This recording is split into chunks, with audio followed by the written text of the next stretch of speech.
If you're adding or renovating your home here on Long Island, one of the biggest questions that we get is, should we do radiant heat or forced air? and the answer is, it depends. Today, we're breaking down the pros, cons, and costs, and what actually makes sense for Long Island homes, not what sounds cool on the internet.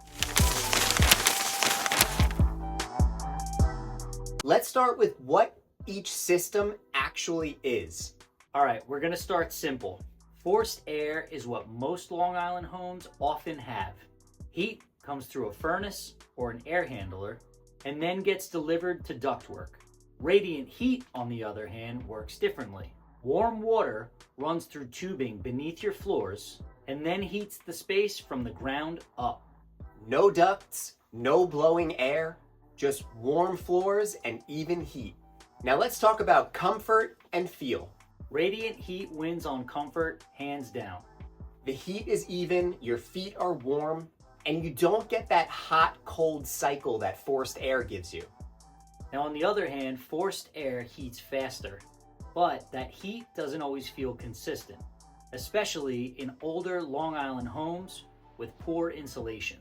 If you've ever walked into a bathroom in January and the floors are freezing, radiant heat fixes that instantly.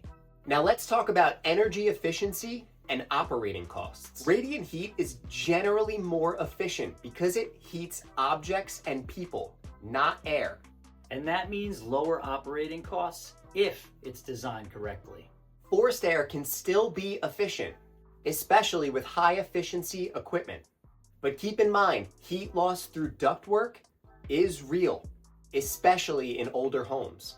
On Long Island, we see radiant shine in well-insulated homes, new construction, and addition.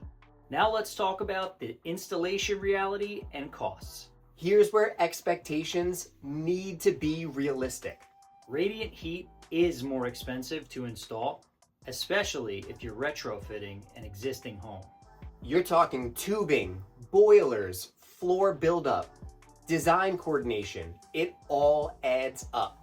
Forced air is typically less expensive and easier to modify, especially in older homes.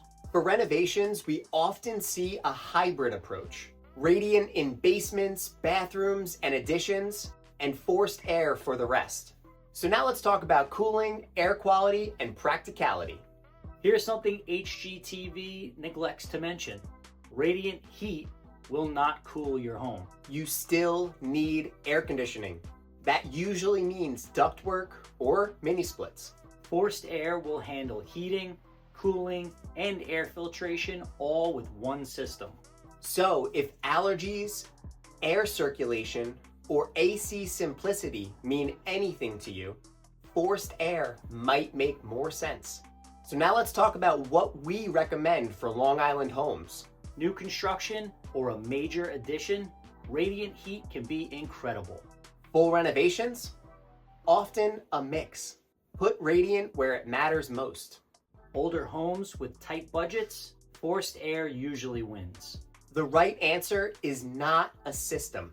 It's a strategy based on your home, your budget, and the way that you live. Hit that subscribe button, drop your comments below, or check out our other construction videos. We break this stuff down so you can make smart decisions before you build. We'll see you next time.